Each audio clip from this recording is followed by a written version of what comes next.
mean, all of your campaigns will really not survive more than a week, is how I look at it, right? More than a day or a week. I mean, with social media, of course, we have to come to the realization that the attention span is also short-lived. So you have to give a very quick excitement boost to the customer and see if you can convert it right then. I think in India, the one company which has done a great job at making events consistently desired by customers is the Big Billion Day, for sure. I think Flipkart takes in a lot of revenue during that point of time. The game is solid because if I look at Air Jordans, I think that's a multi-billion-dollar industry you have, right? I mean, but of course, not every company is able to master that game. कि इसको डालते हैं sustainable डाल देते हैं push notification भेजते हैं conversion 2% extra मिलेगा right specially Indian audience you can't fool आप एक दो बार कर लोगे वो पांचवी बार में आपको पकड़ ही लेगा और फिर मतलब सोशल मीडिया में धोएगा आपको अच्छे से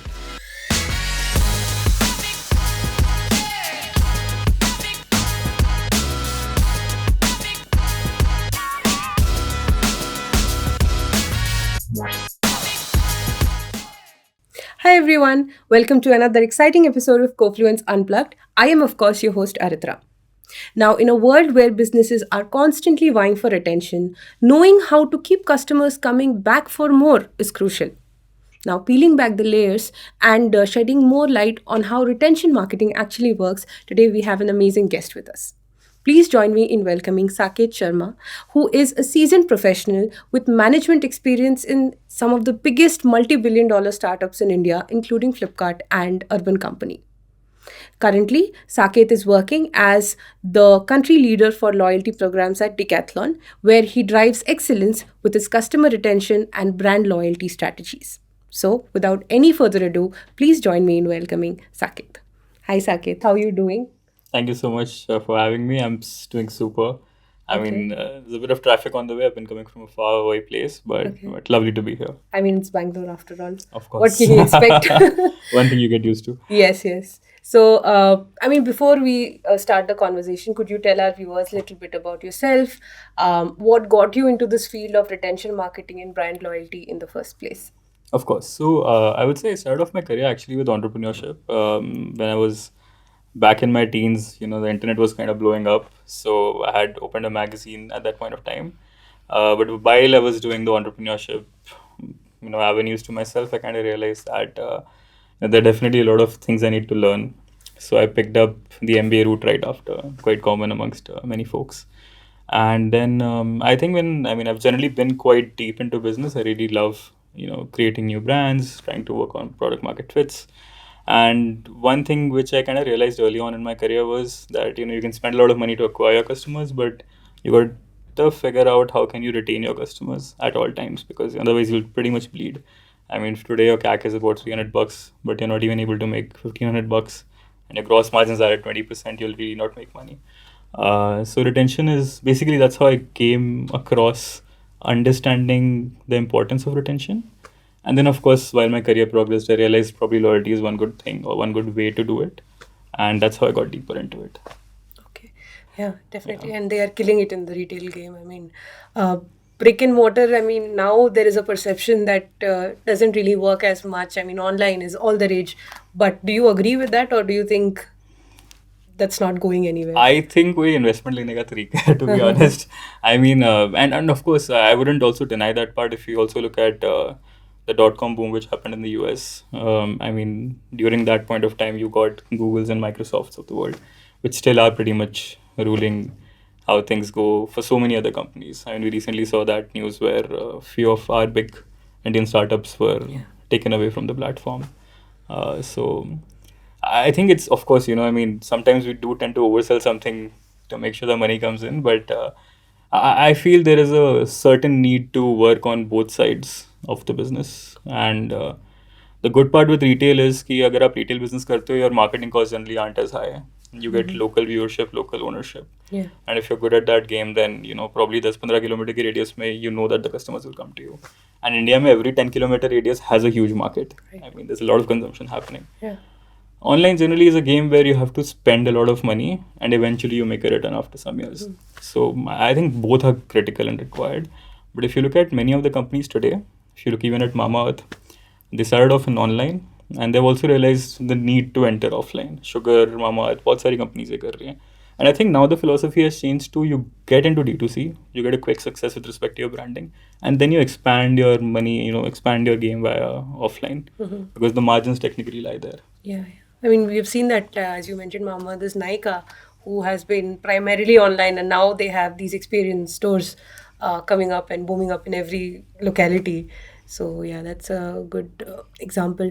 Now, since you are a specialist in retention marketing, let's focus our attention a little bit on that. With the Indian audiences, what we have seen is that window shopping is huge. I mean, we've all done it at some point.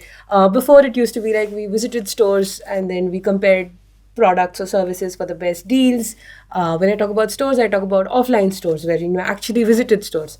Now, definitely that has reduced a little bit because wouldn't you agree now it's reduced a lot because there are so many opportunities available online wherein you can compare prices. There are websites that are dedicated for price comparisons, and it's become much more simpler to just go on a website, click on a product, add it to cart, and then okay, I'll think about it when my paycheck arrives, right?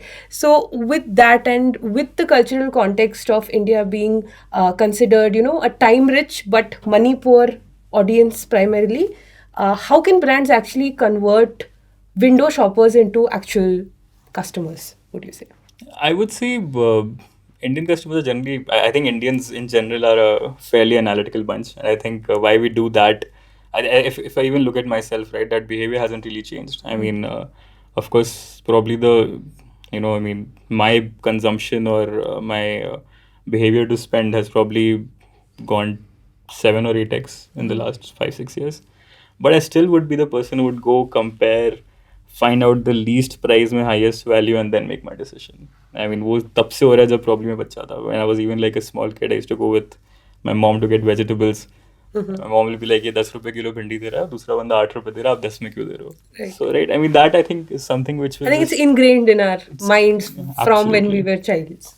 I think that's also the reason why Indian communities have generally got so much success outside. I think that they're a fairly logical bunch, especially when you think about money, because that's something which has been scarce throughout for at least the last 2 3 generations, more so. But when it comes to companies and how they can probably figure out a way to maximize on returns around that, and how they can convert people from window shoppers to that. I think you really have to. You can't really fool the customers of what I really feel like. I mean, you really have to make sure that you are giving the best value. You're probably one way to do it is also to make sure that the comparisons are live on your page. If there is one way to compare, Indian audiences, if you look at it, are divided into multiple different genres. I mean, the middle class is supposed to go up 2x in the next 10 15 years. I was reading somewhere, right? Our per capita income has almost doubled in the last 10 15 years. So preferences काफ़ी change हो रही है. If you look at, I mean, I could never have imagined companies like, all the D2Cs which are ruling different categories today to have ever existed 10, 15 years back. And that primarily is the reason because of the per capita shift. So, keeping in mind the per capita shift, I think people will be looking more at value. So, slowly, I'm sure a part of, a percentage of people will be more inclined towards value, experience, and convenience, which is happening today with Blinkit, Zeptos, etc. But and as you mentioned rightly, right, there are a lot of price comparison pages which exist. But I think you have to look at it in two different ways. If you want to play with price, then you of course have to make sure that in many of your communications, if not directly, you're answering that question to customers. Because if they feel that you've answered that question, they'll probably take lesser time to make that decision and convert to you. And if you're looking at more affluent bunch of people, let's say the top 5% of people, I think they've pretty much, उनको 10 15 20 रुपए से कुछ खास फर्क नहीं पड़ता.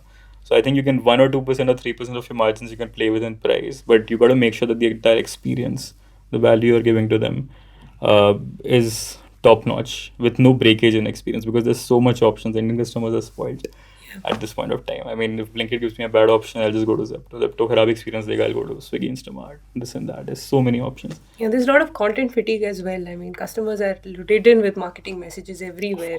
So there's so much sponsored content around, branded content. It's very difficult for customers to also choose what is a good offering, because there are so many offerings right now, right? That's true. Plus, I think I mean, all of your campaigns will really not survive more than a week, is how I look at it, right? More than a day or a week. I mean, the with social media, of course, we have to come to the realization that the attention span is also short-lived. So you have to give a very quick excitement boost to the customer and see if you can convert it right then. I really feel that when we think about conversion, we are actually thinking of nothing but जो हम offline sales करते हैं and online sales part of it, right? You have to figure out how you can quickly identify where the problem lies, get into that part of their journey, give them that solution, and convert ASAP. If you're able to do it, are anxious about converting a customer, I think you'll be able to nail the block. Yeah. And wouldn't you agree that now, I mean, with when I talk about window shopping, with online window shopping, there is a huge scope for retargeting as well that probably the physical model didn't have, because now you know who the customers are that are coming onto your page, which abandoned carts there are. I mean, you have access to all that information. With that in mind, you can now retarget your customers. Maybe a customer was not, maybe a potential customer was not ready to make a purchase at that time. They didn't have the financial or the inclination to go ahead with it, but maybe you can retarget them with Google ads or social media advertisements, then email marketing, newsletters, to remind them that, hey, now may be a good time to go back, and maybe you have an abandoned cart, why don't you make this purchase now? So that model has now come into the picture with online and the digital game now. Of course, I think the landscape is huge, right? Which is why you have in organizations you'll find a huge tussle between performance marketeers trying to get the budget right. Right. Right. The problem is, I think, while it's a big opportunity, the problem lies with the fact that uh, it's also hyper competitive, right? I mean, and if you look at the perf landscape, getting the right buck for the money is becoming quite difficult with time. Uh, but when it comes to the fact that the amount of retargeting that we can do, the amount of personalization we can do, of course, that opportunity is huge, which never existed before. Because I mean, that's one difference between online and offline models, right? Offline models can only serve you within 10-15 kilometers vicinity, but online may always on your phone. So I mean, It's always on. It's always on. So I mean, the store is right there on your phone. It takes you a second to go to a store and make a decision. But again, I think the same philosophy which I feel you have to think. Even as a marketer, it's so critical to think from a sales mindset, because if you think in that perspective, you have to figure out कि अच्छा इसकी problem अभी आ रही है. Like for example, in retargeting, a lot of times people try to send messages and communication right when the salary gets credited, right? You see so many notices coming up everywhere. Yeah. And people are like, oh yeah. And now even CRM has evolved so much. Even the messages are so much more personalized. It's like you might have come across Zomato, and they are particularly known for this, wherein they share very quirky CRM messages that payday is here, go ahead, or even in there's regional dialects, they share all these CRM messages, which definitely has a good hook to them. And again, they happen at very targeted periods of the month, especially in the beginning of the month when when you are usually more inclined to spending. So those intricacies have also now come into the picture, right? Of course, and I think they are super critical. You've got a great technology in your, I mean, we all have great technology nowadays. Customers have it on their phone, such high processing power, they can do so many things. At the same time, marketeers have such good technology with so many lovely, SaaS platforms available to them. Making efficient use of it, I mean, of course, we can talk a lot about AI and ML, but the basics need to be right. And the basics are, I think, the exact, formula where you identify a problem, figure out the right time to solve it, and sell that solution to the customer. I think payday sales, etc., are great examples of that. In fact, so many events happen, right? Republic Day events. I mean, Diwali and the OND quarter, right? Why did we see 8.5, almost 8.5% increase in GDP this quarter? Mostly because there's so much sale which happens during the festival months. I mean, Flipkart has, I think, nailed that model with Big Billion Days. Amazon does it really well as well. Yes, I think there's Great Republic Day. There are multiple festivals, but I think, of course, I think in India, the one company which has done a great job at making events consistently desired by customers is the Big Billion Day, for sure. I think Flipkart rakes in a lot of revenue during that point of time. Yeah. So what we've also seen, as you mentioned about themes and thematic marketing with Big Billion Days, a lot of the time companies also come up with these limited edition collections wherein they maybe partner with celebrities or, for sports companies, since with your experience in Decathlon, they partner up with prominent sports figures, and then they release certain editions. Now, with that, scarcity is a big factor. Because it is limited, it may be more valuable, is what I look at it as. So, what do you think, that scarcity logic, does it actually drive customer attention, or does it actually, is it more frustrating for customers? And how do brands actually go about that? I would say when you look at limited edition models when it comes to product businesses, I think there are a few companies which when I think of limited edition models, have done such a fantastic job. I'll answer the second part of your question about people getting anxious or angry about things a bit later. But I mean, the first company which I think of is actually Nike. If you think of Air Jordans, they have made a huge business based on scarcity. In fact, they have made an additional business which is governed by people who are affectionate about that product, where people sell and buy. I mean, there's so many sneaker or shops online where you can literally like buy a shoe at 25,000 today, and they're so scarce, at some point of time, and so demanded. Yeah, they're That obviously, sneakerheads, if I'm not yes, wrong. I that's mean, that correct. TG is usually called sneakerheads. Absolutely. In fact, I remember watching in one of the Shark Tank India episodes, there was a company which came with a sneaker model. I'm not sure if it was funded or not, but it was definitely liked by so many big business investors. But I think the game is solid because if I look at Air Jordans, I think that's a multi-billion-dollar industry you have, right? I mean, but of course, the not every company is able to master that game. You have to create an aspirational value when it comes to any limited availability items. Else, it's just another word in the block. I think when it comes to limited edition or limited availability items, it has to be definitely one aspirational scarce. I think those 2 points we have mentioned. And third, it doesn't, I personally believe it doesn't always have to answer the value front too much. Uh, but at the same time, it has to be something which you can tell your friends about. I think it's 80% telling your friends about it. If you Yeah. see anyone wearing an Air Jordans, they are probably the most, you, if there are 10 different shoes lying anywhere, you'll be easily able to notice one of them. I think that's what gives it its impression. And we are all social creatures, so we do want that validation from people around us. Uh, on the scarcity front, I would say frustration. I think if nailed well, then it won't really lead to frustration. It will probably lead to even further aspiration. But it does have to appeal into those three fragments I spoke about. Yeah, yeah. It has to give that FOMO. It has to be Yeah. aspirational. It has to Yeah. be scarce. I mean, let's break it down. What's the logic there? Usually, if I'm talking here from a purely from a customer point of view, if I get a notification on my phone, here I'm mentioning more so about the limited edition, not limited edition, but your stocks running out. That kind of logic. If I get a notification on my phone that hey, stocks are running out, now is probably a good time to go shop. What I automatically think is, because it is valuable is why it is running out of stock. That means more customers have shopped for this particular product, so that makes it desirable to me, right? It could also mean that since it has gone from available to scarce, what's stopping it from actually becoming sold out or finished in the next couple of minutes? So maybe I need to immediately act on this particular thought or make this purchase right away, right? Don't you think that is the logic that actually brand marketers are banking on to get the immediate purchase done? Of course, from that standpoint, where probably it's not, it's mildly aspirational, not probably for a huge bunch of people, and it's available in multiple places. I think there are two kinds of customers which will actually erupt. One is the kind you mentioned, right? It's this is what I wanted, now this is getting sold out. इसकी बहुत demand है, जल्दी ले लेता हूँ मैं. The other one could be कि यार यहाँ नहीं मिल रहा, कहीं और चेक कर लेता हूँ. Probably इनके प्लेटफॉर्म में नहीं मिल रहा, इनका प्लेटफॉर्म ही खराब है. इनके सब आइटम जल्दी बिक जाते हैं. तो मेरे को कहीं और से लेना पड़ेगा. So I think finding that right balance is critical, and or giving the right substitutions to customers. At the end of the day, you have to solve the problem for customer. If, for example, in sports, I'm sure I want a badminton racket, and I'm seeing it getting sold out. I still want that racket with the same technical requirements that I have, मतलब उतना length होना चाहिए, ऐसी hit होनी चाहिए उसकी.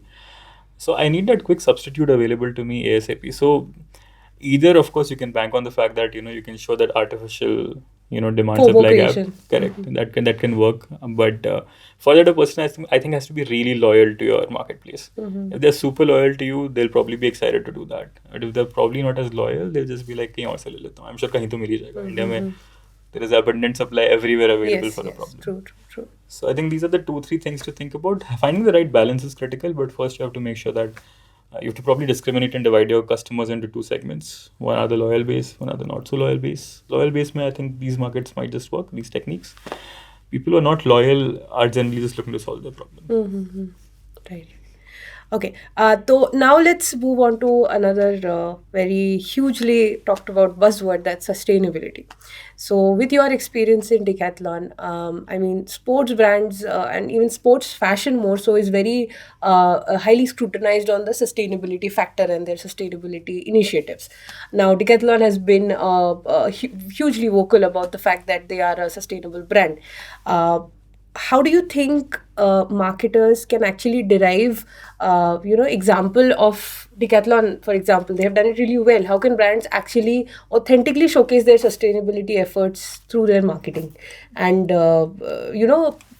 sell it not just for the purpose of selling it, but actually showcase it authentically? I think first of all they have to start being more authentic about it. I think a lot of brands are just trying to use it more as another communication medium to appeal Right. to the sustainable Right, customers, right. right, who really think about getting eco-friendly products. I think you have to really work and put that effort. To be honest, if there is an audience who's really looking at sustainability oriented things, if they have actually reached that stage in their life where they are like price wise, something which I'm not so affectionate about, my purchase decision is going to be made more so towards if you're really caring about the environment. Then that person is already a bit into specifics. I'll give you a statistic here. I recently came across a McKinsey report which said 75% of Gen Z customers specifically prioritize sustainability and people first marketing over brand name.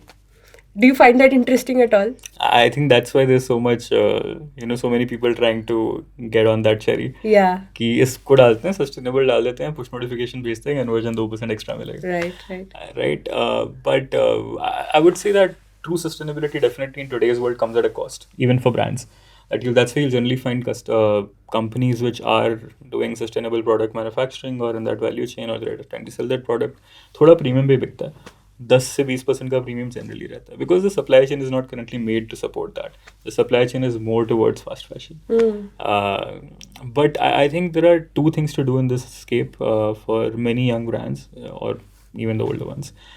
One, it's a long-term game to play. So you probably have to wait it out. You have to, you have to really go back to your whiteboard and figure out कि इसका supplier कौन होगा, इसकी strategy क्या बनेगी. If 10-20% मेरा extra cost जा रहा है, then how do I take care of the margins in that aspect? So it's really pretty much trying to create a new sort of business if you're looking at just products for sustainability. That's the long-term game. The short-term game to play, I mean, that takes about 3 to 5 years. The really short-term game which you can play is what I really admire Decathlon for is they have launched multiple buyback opportunities for their customers, right? Where you get a cycle which you've been using for a while, you just come back, you sell it off, and you get another cycle in return, right? That kind of assures that a good amount of parts are either refurbished or someone else goes and buys it. Right. So recycling हो गई एक चीज़, second हो गया probably re-maintaining something, just giving that minor optimization to make it more relevant to today's times. I mean, why is there a need to switch only because the technology has probably changed? If you can make that minor altercation, then it'll be so great. Look at our mobile phones, for example, right? I mean, we all have probably changed at least 5 or 6 mobile phones in the last few years. That is not a small amount of Right. ecological damage. We just forget about those things, right? Which Right, are right right. in our palms. But from a company standpoint, of course, play a short and a long-term game. Figure out what you can do in 6 months to 1 year. Figure out what you can do in 3 to 5 years, and then just probably start marketing the true and more authentic parts of your sustainable endeavors. Right. And I'm sure if you get appreciation and people are more interested and they're happy about it, those people will become your loyal customers. And loyal customers generally pay you. In this, if you look at the CLTV of loyal customers, it'll generally be 3 to 5 times higher than what it is for a non-loyal customer. Right. So I think playing that big game is super important. Yeah. And as you mentioned now, a lot of companies do it just for the sake of it. But also, don't you think customers have become much more discerning of these things, especially when it comes to greenwashing? It's called commonly known as, or woke washing for societal things, that when companies do use these tactics, they are very easily called out now, unless they are actually authentically able to showcase it with their initiatives, with their marketing messaging. So definitely, it's gotten more challenging for brands, right, to actually put it across uh, properly. Oh, of course, of course. I think there are enough challenges in that aspect. I think that's why I said, people are generally smart. Especially Indian audience, you can't fool. आप एक दो बार कर लोगे, वो पांचवी बार में आपको पकड़ ही लेगा, और फिर मतलब सोशल मीडिया में धोएगा आपको Yeah, अच्छे से. right. So then there's not much of a recovery after that. So I think that's why I said being authentic, really doing those activities and working in the right. I mean, probably won't get quick success, right? I mean, then you also have to think from how the organization is placed.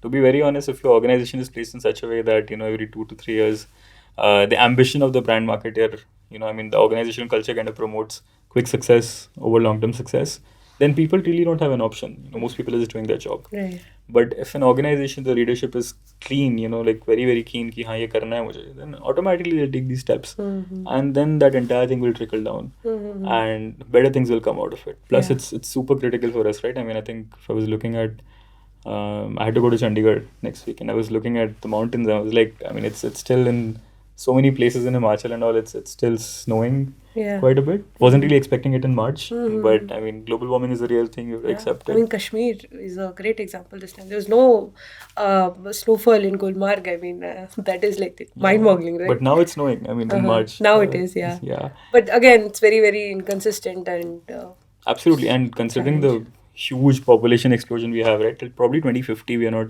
going to see a decline in global population. Consumption is going to be high. We have to figure out more sustainable ways of doing it. And I think Indian examples are great, right? I mean, if you look, you just probably go back 10, 20 years, or if you even go to rural India today, लोग generally पत्ते की plate में खाते हैं. In South India, banana leaves are such a common place, way to eat. Super sustainable ways of eating, right? So in general, sustainability, I think, has to be a habit for people, and at the same time, of course, for brands to showcase it. Yeah. I think it should start from your own house course, first. of I mean, course, of start course. with yourselves before you can question other brands on what they're doing. Correct. Definitely agree But with that. of course, brands have to earn revenue. Yeah, definitely. तो वहाँ पे वो game हो जाता है कि you have to probably showcase those things, and of course, if the customers are really demanding of it, then you have to do it. Yeah, especially now with fast fashion, there's a lot of chatter around that. I mean, brands like Zara, H&M, even they are under a lot of scrutiny with their manufacturing processes and all of that. Of course, but at the same time, of course, organizations are to blame. But at the same time, I think even the consumers need to really reflect, because you're doing fast fashion is why the organizations are producing that. You're ready to consume fast fashion at any point of time. Again, right. Yeah. I mean, brands make their product or service offerings keeping the audiences in mind, and if it's not selling, then they wouldn't do it in the first place. Of course. That's a big vicious circle. I think everyone has to take those strong steps. No one likes to do things. I think as humans, we are always, induced towards getting instant gratification over long-term returns. But I believe in today's world, especially when the threats of climate change are real, the threats of sustainability of businesses are quite real, because things are evolving so quick. In general, your business game has to be long-term. I think if you're able to survive long-term, you'll anyway make money. So I think that's one thing, one big shift which is required. Right. Also forcefully happening is what I see today, with so many companies really aspiring to be EBITDA positive. Right. Okay, Saket, so moving forward, what do you think are some emerging trends that you foresee in terms of consumer behavior, how that is going to change, and how do you, as a retention marketer, how are you prepared to tackle these challenges and changes moving forward? Sure. I think being informed is one of the basic things you need to do at all times. And if you look at emerging trends, I think they have stayed kind of common for the last 5 or 7 years. Everyone's talking about how we can leverage more data, insights, localization, personalization, via and ML models. I think that won't change. That is something which we have to be very much well learned about as retention marketers. But the core philosophy of retention is never going to change, in my opinion. You have to figure out how to make your customer loyal, and that loyalty and retention mostly comes from a factor of providing constant value, unshakable value. uh, I mean, if you look at, for example, Domino's, they serve the same pizza at any part of the country, right? There is constant value being shown to the customers who are consuming it, and they aren't really doing anything to retain their customers, anything other than probably gamification, which I've seen probably in the last 20 years or 15 years. The only thing they've done different is gamification from a retention angle, where you get a slice of pizza every time you order, which amounts to rewards.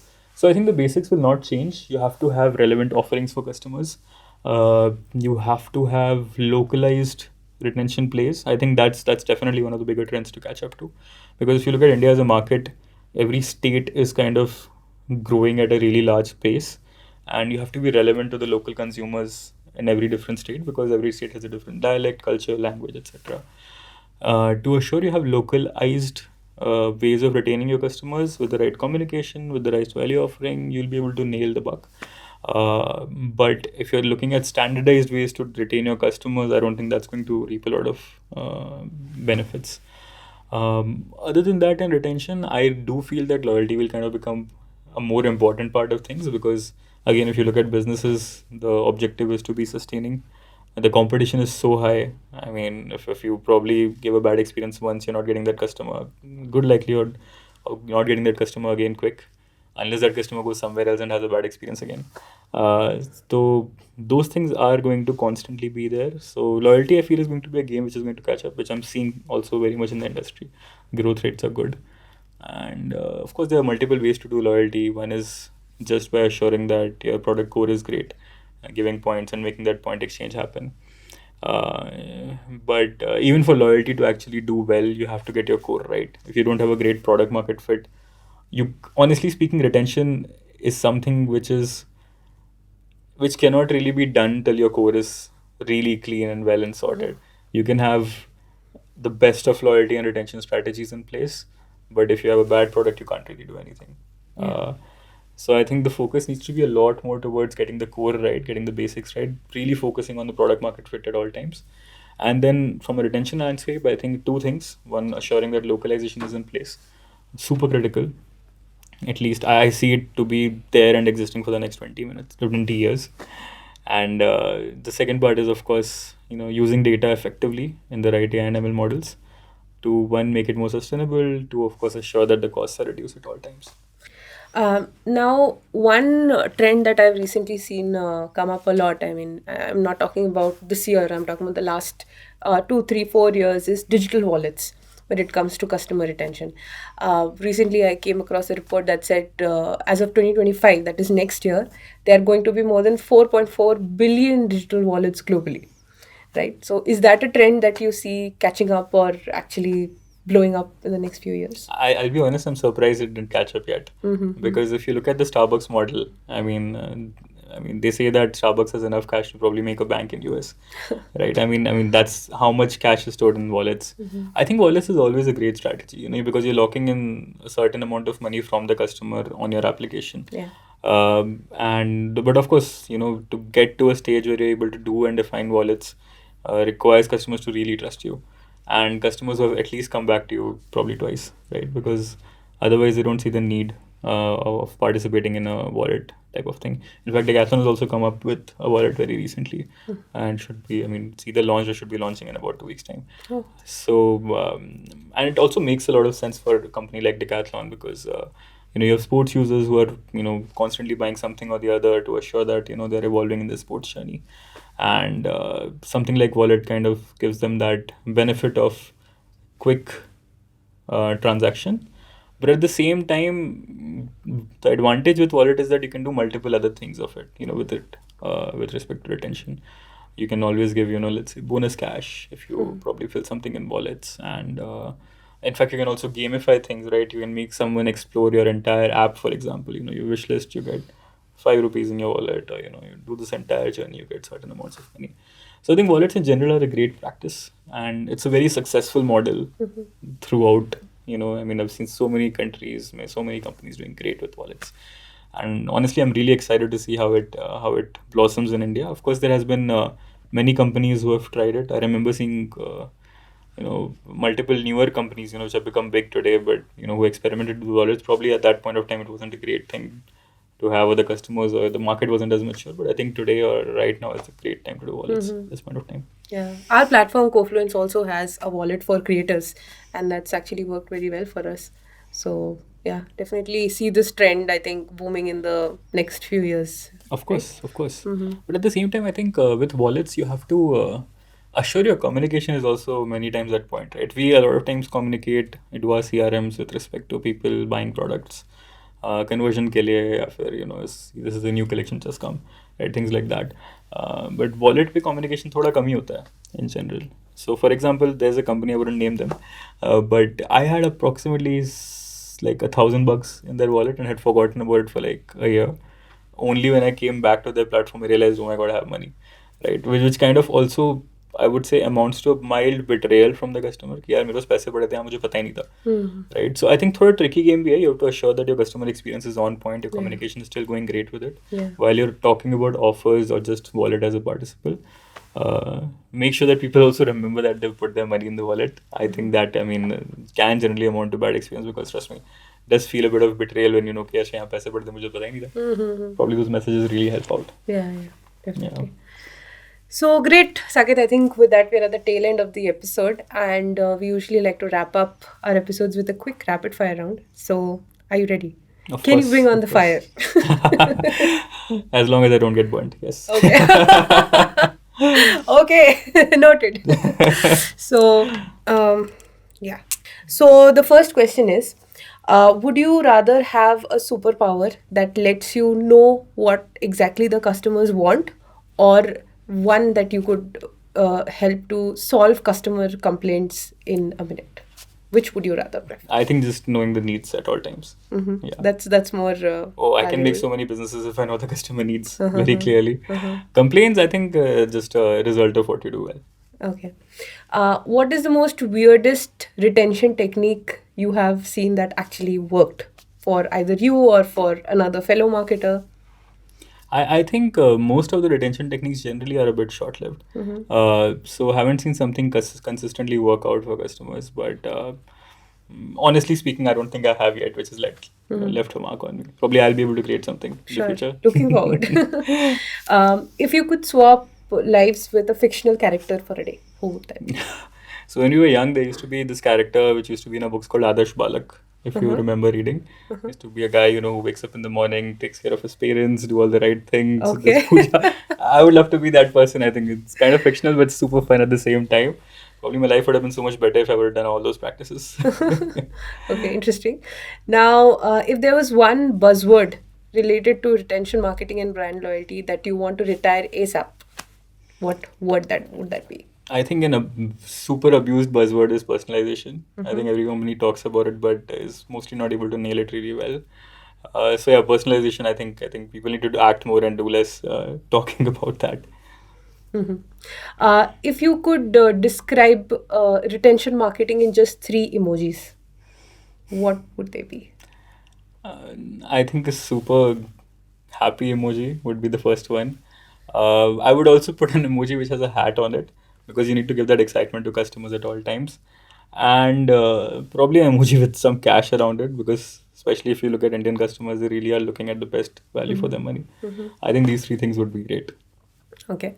One piece of advice that you would like to give all the brand marketers that are into retention marketing, and how they can actually, they might not be, their core may not be retention marketing, but if they are looking to generate customer retention and engagement at scale, what is that one piece of advice do you think that can actually help them out? I think the simple advice which I found, especially if you're looking at people are generally just getting into this thing, is think like a business person would. Excitement is great, creativity is great, but you also have to always look at how much benefit you're giving to the company, how much revenue you're generating with respect to the cost you're putting, right? So cost benefit analysis at all times as a general habit is, I think, a great way to, and I think it comes naturally to Indians. It's just that we sometimes get into that super creativity flux, कुछ अलग करना है, जरूरत नहीं है. आप make sure करो कि आपका cost benefit सही चल रहा है. There's 80% of the things which are generally solved by the market. Copy it if you have to. See how it works, experiment, analyze. The rest 20% comes anyway later. 80% is generally covered. You do a quick Google search, you'll get everything you need. But getting your core right, doing the basics right, and of course assuring that you're always taking care of your cost benefit, I think is a great function to look at. Great. I mean, that's a great, solid advice, and it's actually been really great having you, Saket. The insights that you have shared have been very, very valuable. I mean, I know I am taking away a lot from our conversation. I hope our viewers are too. So, thank you so much for being here. I hope you had a good experience with the Kofluence Unplugged and talking to us. Oh, it was absolutely fabulous. I loved it. My entire 1.5 ride, I'm really happy that I made it here. So it was worth all the traffic, Oh, right? of course, of course. I would have come all the way from another country if I had to. It was a great experience. Okay. Thanks so much for having me. That's great. Thank you so much for being here, and thank you our audiences for tuning in. Now, thank you for tuning in to today's episode of Kofluence Unplugged. Let me leave you a little food for thought. Remember, satisfaction is a rating, but loyalty is a long game. So, with that in mind, I would again like to thank Saket for joining us in today's episode. He definitely shared a lot of valuable insights with us, and I'm sure our audiences, you guys, will definitely have benefited from this. So, don't forget to leave a comment, subscribe to Kofluence Unplugged, and share this episode with your friends and family. Until next time, stay happy, stay kind, and keep Kofluencing. Bye.